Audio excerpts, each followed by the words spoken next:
Okay, hello guys, how are you? How you doing? Okay, so today I'll be talking about the list of activities that you can do in preparation for your wedding. This video was requested by someone and I just chose to come record so that other people can also learn from it. So first thing is you want to understand the kind of wedding that you want to do. What kind of wedding do you want? You want a big wedding or you just want something intimate where it's just you and your spouse and family, and then you want to know your budget. What's your budget? Because or when you can so if you really want to know the kind of wedding you want is majorly determined by your money and some other factors. So first is you need to introduce yourselves to your families, like, oh, husband, go to the wife family, let them know that you are the one there. Oh, then wife, go to your husband's family, say, okay, I'm the one there too. So once you're done with all of those introduction, the next thing is to say, okay, come up with a wedding budget. We're spending 8 million for this wedding, we're spending 10 million for this wedding. Let's roll. Now, if you in your mind, you know that it's 10 million you want to spend for this wedding, I would advise that you work with 8 million so that if there are other issues, you can have 2 million to cushion all of those small effects or differences.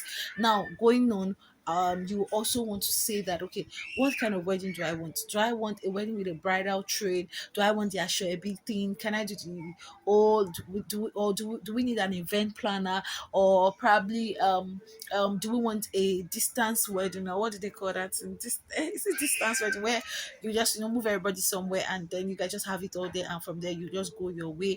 Okay, our parents have to travel. Are we traveling for this wedding? All of these things are things that you and your spouse would have to sit down to decide. When you're done doing that, you will now move on to say, okay, let's put pen to paper and begin to allocate for our venue. How much are we looking at? What kind of hall do we want? Do we hold the hall with chandelier, or just want something basic but with some form of classiness? You get, what location are we looking at? I always advise that for weddings, pick a location that is central. Don't be having your church wedding in Ikeja. Your reception will be at where can I even call now? Obanikoro. Like, Obanikoro is even still better. There's some people would, I always wonder that, like, did you put other things into consideration? Did you put Nigerian traffic into consideration? Did you put traffic, basically, for me, traffic or other things that might come up?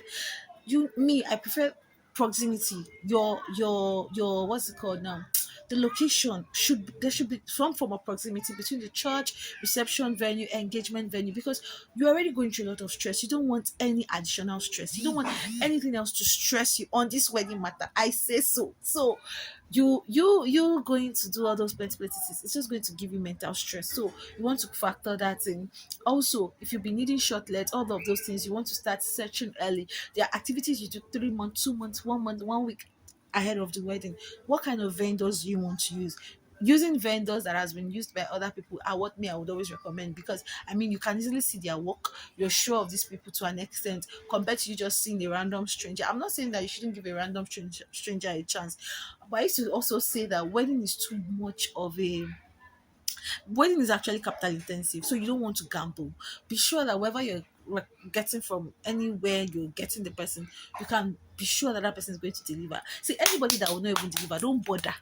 Because I almost fell into that. If not God, I used my friends, shout out to all my friends, to save my life, and my sister too, because I had someone I was using at some point and it was already shaky. I had to change the person in different aspect of my wedding planning. I had to switch certain things because I saw that if I continue this way, this thing will not come out well.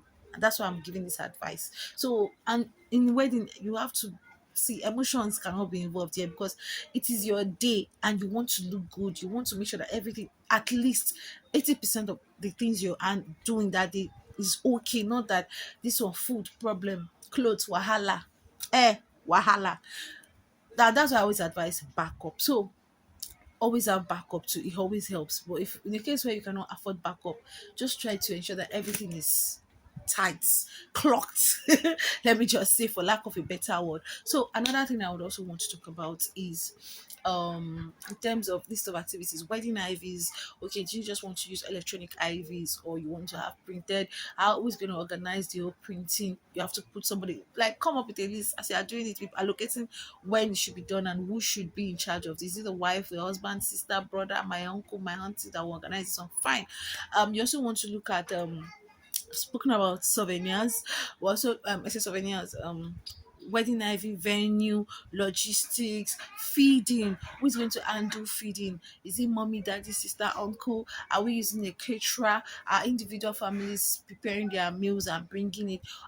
Are parents putting on the same clothes? Those are things that you need to also consider. Are we even having a church wedding or a garden wedding, or I don't know? Those are the ones I know. But are we going to court? If you're going to court, you know that you need to go to court, sort out the whole court, because once you pay for your courts, civil wedding, whatever in Nigeria, I think you need to give the courts maybe there's the number of days, maybe like 21 days or so, before you can now go ahead to get married. So you also want to look at all those things, and meanwhile all of this will happen when you have fixed a date, and that was why families have to come together and agree. And when you're fixing a date, there are a lot of consideration. You don't just fix dates based on emotions, or fix date based on this, this, that, that. You want to be sure that, see, dates are also symbolic, months are symbolic. Especially if you're a Christian, you want to prayerfully get the date first, and you also want to be sure that that date works well for like at least a significant percentage of your family. Yes, you cannot get a date that will suit everybody, but you just make sure that you find a date that is also okay. And you also want to look at, is it raining season? Okay, if you're saying you want to go and do a wedding in a hall and it rains, what will happen? Because I've seen weddings where that happen, and you just be wondering that, man, this thing wasn't well planned. Yes, I mean, nobody prays for it to rain. My wedding, it rained in the morning, and my wedding was not even this. When I did my wedding, it was not a rainy season period, but it rained all morning. I'm telling you, and it was not part of the plan. But thank God that we were using a hall for the engagement, using a hall for the engagement basically, because that was the one that was really impacted by the rain. Thank God that everything, there were plans in place. If not, to be honest, the rain started from the night before, stopped. Then in early hours of the morning, I think it now rained again. I can't remember, sha, but it rained. So all of these things should be checked. Then the what's it called now, proximity of the hotel where you'll be lodged, your wife will be lodged, to the church, to the reception, whatever. See, you don't want to do your wedding and you are even stuck in traffic from coming to church, from church down to your reception venue. You are going to have mental stress if you go through that. So those are things that you really want to lock, like, be sure that you have it covered properly. Also, um if you're going to be engaging a caterer, be sure that you've tasted the food of that caterer before. Honestly, I've attended a wedding. God, is it a wedding or an event where the food, nothing tastes. All of the food could say, like, there was no one that was okay. Like, you'll be wondering that, did this caterer forget to put maybe Maggi, salt in this food? Like, did they pay this caterer? And you see the food was a lot, but it was tasteless. People were just shaking their head, and I'm just like, God, bro, it's a real caterer. Where did they get this kind of caterer that just spoiled the event? Big all, the brought live band, all of those things, but the caterer spoiled the food. So you don't even want to experience that. You don't even want to, because see, wherever you are seated and you are looking at your guests and you're seeing that, obviously I don't even advise people to don't look at people's face too much, because sometimes it can discourage you. But that again doesn't mean that you should, like, just get good people that are solid, that you are sure that they've done this thing for other people, and you know that they are going to do well for you. So you want to engage photographer, DJ, live band, depending on the kind of wedding you want. You can go and reach out to people that, let me tell you, people that are your best better, people that have done what you have done before. You just take their format, their templates, improve on it, and move from there. And that's why I'm doing this video for you. Also, you want to know your ring, you're going to get a ring, so you want to agree on it. Okay, for a ring, what are we looking at? Is it silver, gold, bronze, whatever it is? Can we afford this? Do we do this? Do we go for this? Go to ring shops, size it up. Don't let them buy ring for you in proxy, because most times they end well. I won't lie. That's my personal experience. Buy your me I me I prefer that you go and buy your ring yourself. Like, fit it in by yourself and be sure that this ring fits well for me. Then you want to pick your stylist, maybe, excuse me, as a guy and as a lady who is going to style your hair. I was talking about my gele experience. We had someone who was going to tie my gele for my engagement. But when actually this lady started tying the gele, I knew that, error, this gele cannot fly. I cannot use this gele. Even so, I'm not so much of a fashion, but I just know when something is off. So I said no. Thank God we had a backup, and that backup. So I'm sorry that day, because I know the lady wasn't happy that day, but I also had to put myself first and like, no, I have to look good. This gele is not going to work, and the other lady did it well. So imagine that other lady was not there. If you're going to be renting a wedding gown, start going to wedding there are a lot of them on Instagram, and you can visit their shops, check it, test it. See, don't say they are helping me to. They are helping me to. See, you'll be sure that when you get there, you might not like it. And because it's your day, you want to be happy. So you want to fit your wedding gown. Be sure that everything is click. Your pre-wedding shoot, you can even decide to sew your cut dress ahead of time or buy it ahead of time and use it during your pre-wedding shoot. You can have that as your court wedding picture somewhere in your house or in your wherever, because on the court wedding day the rowdiness there is always so much. I think it's better now though, but when we had our own, it's always so much, and the price they were calling was quite expensive, but we had our pictures already, so I was like, please, I don't really need it, let's use phone and we'll be all right. Music and entertainment, live band, I already mentioned live band. If you want to use a live band, contact them early, and don't go and use live band that will disappoint you. Some live band, they will shop your eyes. You will pay money and they will not show up.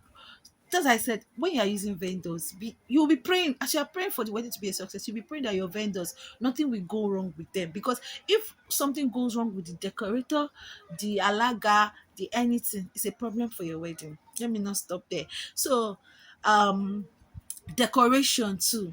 Let me also. I had a decoration experience too, where my decorator promised me heaven, but delivered. We had a lot of back and forth. No, it used to come out. So, and when I saw it, I'm like, my decorator, morning of the decoration of the event, they were still decorating when we were doing the engagement. I was so angry. Oh Jesus, I was hungry. We were just like, I should just calm down, just forget about it. I was like, what is this?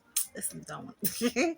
So then also I have this thank you card that you can send to people after the wedding, and be intentional about appreciating people that left their houses to come celebrate with you. That's not meant to be a snob. I say, I'm tired. Don't say that I'm stressed. Or God, appreciate people, because it's not easy for me to spend my transport money, come for your wedding, and then maybe give you a gift, and then spend my time there to come and share in your love. You don't, at least, if thank you message for coming, thank you for the gift, thank you is very, very important. Get somebody who's going to handle your cake. I'm sure that person can do it well. I don't want to talk about this cake experience, but just do what I said. For those of you that want to do dance, all this, some people, couples have couples dance, you can even rehearse if you have the time. And please avoid tailor drama. I had a lot of tailor drama during my wedding that I almost misplaced my clothes, one of my dress. But thank God for the Holy Spirit who kept prompting me, not knowing that my clothes was somewhere. But that night I kept asking my sister that, where is my dress? Like, because they were to bring it for me, because the tailor had not finished it at the time I was packing to the hotel, moving to the hotel. And my sister was like, it's there now. And sister, no, it's there. I said, no, I want to see it. The sister was like, oh, you're stressing me. They started looking for this dress 1 hour. We didn't see the dress. Apparently, she gave it to somebody. The person mistakenly dropped it somewhere, and it was already raining. And my uncle saw the dress, kept it inside where they were putting, where they kept some stuffs. I went out in that rain. I said, I'm going to Ghana for my dress. And when we got there, that was when my uncle. I said, that she saw the nylon that he has put it inside one van. And if they had gone out with that van that morning, I would not have had anything to wear. See, When you're praying, you also pray that all the cars you'll be using will work well. I remember my in-laws had a serious breakdown that took a lot of time before they got to the venue. My husband's outfit was another thing. The tailor ran away with the money and did not sew the clothes. He had to come up with something. So all of this drama, it can make you stressed. Like they can make you angry. So you want to also pray that everything will go well, because above all the list of activities you need to do, you also want to pray that as you are doing this planning, nothing will come and scatter your plan in Jesus' name. Amen. So I think with this few points of mine, you've been able to understand some of the activities which boils around family introduction. You want to also look at what are those things. You have to get a list from the family for the engagement. If you're doing the Yoruba cultural kind of thing, you want to get the list, the things that you're supposed to buy. You will need an engagement MC or maybe like alaga, whatever, the drummers. You prepare the gifts, you plan the food too for the engagement, and then you fix a wedding date. Yes, you start sourcing for vendors. You have your budget for venue, food, clothes, photography, music, hotel, transportation. See the venues, check, ask questions. Don't go and do your wedding don't go and take a hotel where armed robbers can come. Like in terms of security, there's no security around the hotel, and armed robbers can come. I've heard stories of people who have their wedding and their wives were raped on the night before. Yes, so you want to be sure that that hotel, don't go and take a hotel with, just be vigilant, observant, and be very sensitive in your speech. If you're not getting a leading to do something, if you are not you're feeling unrest about something, just change it. People might not like it, but just change it, because at the end of the day, it's your wedding. It's your wedding. And I also want to mention that when you're planning a wedding, a lot of anxiety, stress, and all, just trust God to help you to be at your best behavior. No matter what somebody is saying, they want this, they want that. Everybody always wants when it comes to wedding. But ask God for the wisdom to handle everybody's acts and still be able to, come up with a wedding that is successful. Your attires now. Speaking to attires, sorry, Nepa just took the lights. I'm just going to on the inverter shortly, but speaking to lights, I say lights to attires, we have bride's wedding gown. Let me just hold on a minute for me to get the lights sorted. Yeah. Okay, I'll just carry on. Somebody's going to fix the inverter. Yes, so we're back on the inverter now. So wedding attire, we have bride's wedding gown, your engagement wears, the accessories. You want to use the oh, let me put on my lights. My ring lights is off. Okay, okay. So sorry, I'm coming. Just a minute. So here we go. Okay, food. I already spoke about caterer, decoration, photography, wedding shoots. So also confirm from your what's it called, your videographer. If they're going to cover this, cover that, don't go and be imagining in your mind that this is what this person is going to cover, only for him to come and tell you that no, we didn't have that conversation. See, don't assume anything. Ask questions, because you'll be shocked. Like you'll be very, very shocked. So yeah, so I think that's basically it. Bridal showers and the likes are things that you also want to consider. Then if your church is not giving you like a court certificate, you would have gone to court to do the court this thing. Make sure you don't forget that in ato, the whatever they give you at the court, because if you are not being presented that in your church, you need to take it. See, it was this I was asking for it every minute. I held it like this, because when we were even going to church, I gave it to my friend to just hold for, like, please, I don't want to hear I forgot, and take pictures, please take good pictures, because after the wedding, after the event, it's those pictures that you can always refer to. You can have them in your sitting room. If you don't take good pictures, you will not have anything to put in your sitting room. Don't mind me, I'm just being funny. Ja. Makeup, please don't go and use somebody that will turn your face into another thing. There are very beautiful makeups, classy makeup that will make sense. Some people just bake your face. I don't want to go too much in that space, because there's one makeup artist that did one drama for me one time when we had an event in my family. And I was like, no, this one you baked my face, you did makeup for me. So be sure that please the makeup artist makes sense. And I think that's about it for me. Anyone you'll be using, just make sure that there are people that are dependable, trustworthy. Yes. Until then. Bye.